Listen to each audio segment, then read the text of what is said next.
What's up, all my devil dogs? It's your boy Sean, at least Strength Towards Iron 5-star General. Welcome to another video. I hope you guys enjoyed my last video. In the last video, I went over 5 mistakes, or 5 things I wish I knew rather when I first started working out. So be sure to go check out that last video. It was pretty informative. A little bit of a lengthy video, but you can skip around in the chapters to kind of see the different things that might apply to you, or do me a favor and watch the whole video. But what we're talking about in today's video is training for size versus training for strength. I get a lot of questions about what the difference is between the two, because as you guys know, I've dabbled in the bodybuilding world a bit. I now dabble in the world of powerlifting, but I still have bodybuilding elements, or size training, hypertrophy training, however you want to phrase it. I still have those elements in my training. And so what I want to talk to you guys about today is just the difference between training for size versus strength, and also how they kind of have some correlation to them.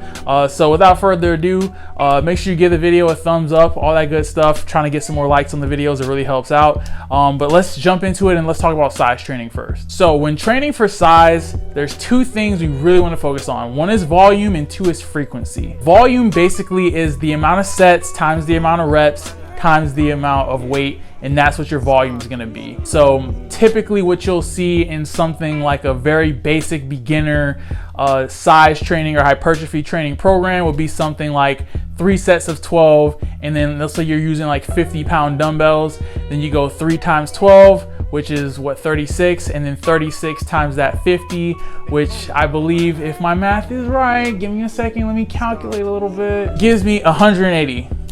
Yeah, if there's a cut there, that's because my math was a little slow. But that's what volume is. Volume is just your sets times weight times reps. So you're going to have volume for each and every movement that you do. So your volume for, say, a bicep curl is not the same volume, obviously, for like a bench press. Next, we're going to talk about frequency. So frequency is basically the amount of times you train a certain muscle group. So for something like maybe your legs, you can go anywhere from, let's say, 2 to 3 times. 3 times kind of pushing it. And if you are doing that, you don't want to just be going all out, you know, super crazy, like lowish reps. I would say a good rep range for training for size, you're talking anywhere from like 7 reps up. So anywhere from 7 to really about 30. I think people really underestimate the benefits of really high rep training.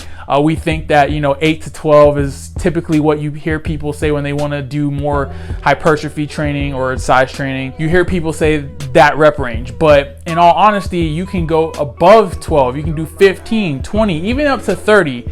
There does become a point of diminishing return, because obviously if you're doing something you can do it 100 times, it's not going to be the same stimulus as if you threw some weight on there, some resistance, and maybe did it 20 or 25 times, just because it's going to be a little bit tougher to do. It's going to cause a little more mechanical damage and metabolic fatigue and all that good stuff, right? And it's going to actually result in better, you know, muscle gain. Now that you can't gain muscle on very, very high rep stuff like 50, 100 reps, it's just not going to be close to what you would in the lower spectrum of the 8 or 7 to 30 that I was talking about a second ago. So the big thing with size training is you're getting in there, you're really trying to get a pump, you're going to feel that lactic acid build up. You're definitely going to have your, you know, cardiovascular system challenged a little bit, just because the rest tends to be a lot shorter. We're talking anywhere from like 30 seconds to up to 2 minutes. I'll say if you're doing anything that's an isolation movement, like a bicep curl, tricep extension,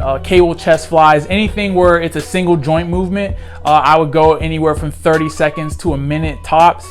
If it's a multi-joint movement or a compound movement like a bench press, a squat, hack squat, where you're using multiple muscle groups to move throughout whatever range of motion that exercise calls for, then I would go anywhere from a minute to 2 minutes, but no more than that. So to touch a little bit more on frequency, for something like, you know, legs or chest, you may be able to do something around 2 to 3 times per week. But if we're talking about smaller muscle groups like biceps, triceps, even shoulders, you can get sometimes anywhere from 3, sometimes up to 5 times in a week where you can stimulate that muscle, because they're a lot smaller. You can't really cause that much damage to them, especially if you're using single joint movements.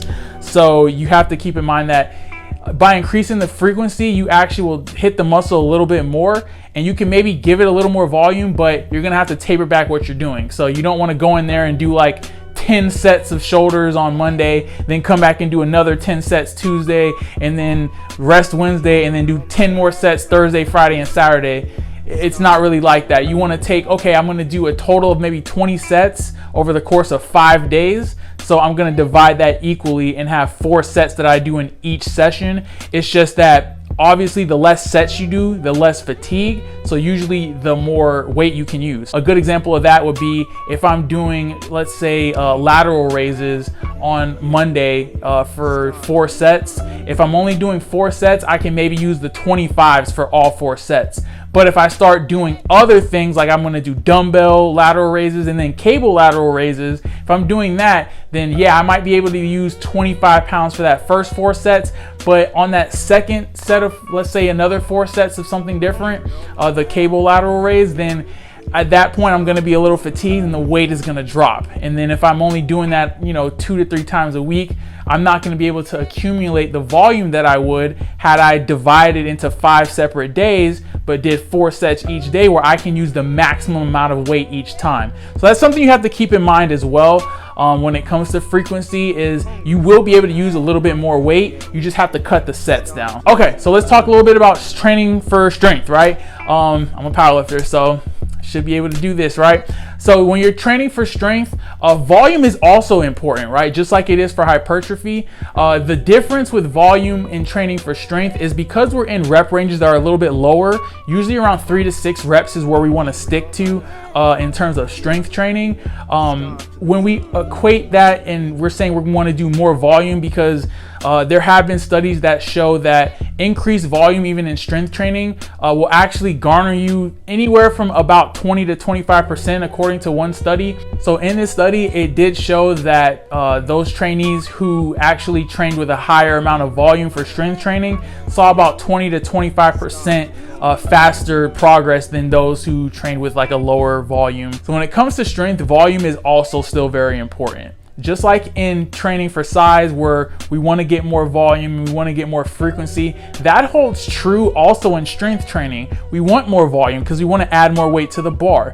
And even frequency, there are times in programs where maybe we'll go from squatting 2 times a week to squatting 3 times a week. So the frequency for strength training is going to be a little bit different than it is when you're training for size, just for the simple fact that your joints and tendons tend to get a little more stressed. They get a little more beat up just because the objective load when you're training for strength is usually a little bit higher, sometimes a lot bit higher. So while you do want to increase the amount of volume, so the weight on the bar, and the amount of frequency, you want to make sure that you're not increasing it too much or too fast, because your muscles can recover a lot quicker than your joints and tendons can, and that's what can lead to a lot of injuries. So again, volume and frequency are very important for both size and strength, but you just have to keep in mind that when you're increasing volume for size training, you can throw a lot more volume at it than when you're increasing volume for strength training. Same goes with frequency. You just have to kind of monitor those things because they are a little bit different.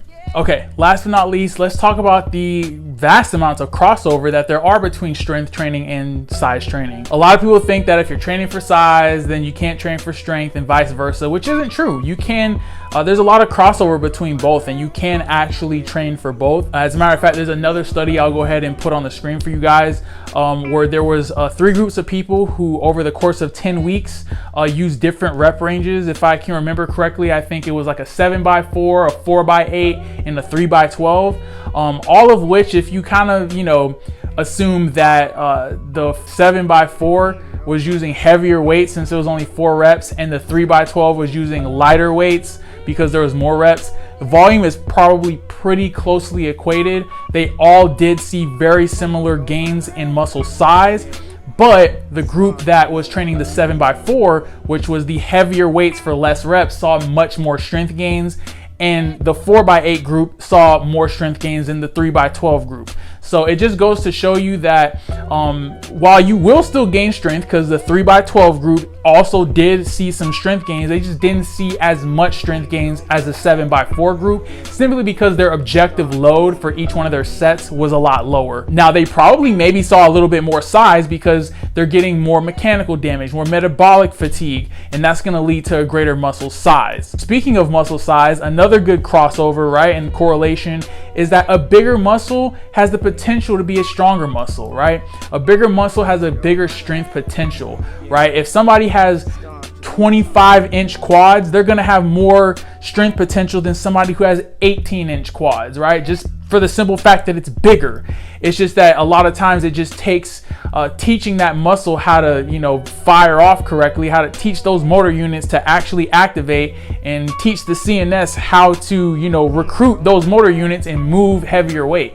But obviously the bigger the muscle is, the easier the heavier weights are going to be. So that just goes to show you that when volume's equated, you can train for strength and end up getting bigger, right?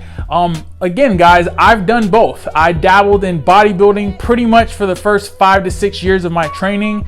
It was mostly high rep stuff. I did focus on compounds, but it was very high volumes, pretty high frequencies. It's only been in the last 3 years or so where I've kind of switched over to powerlifting, where a lot of the times I am doing heavier weights for, you know, lower amounts of repetitions.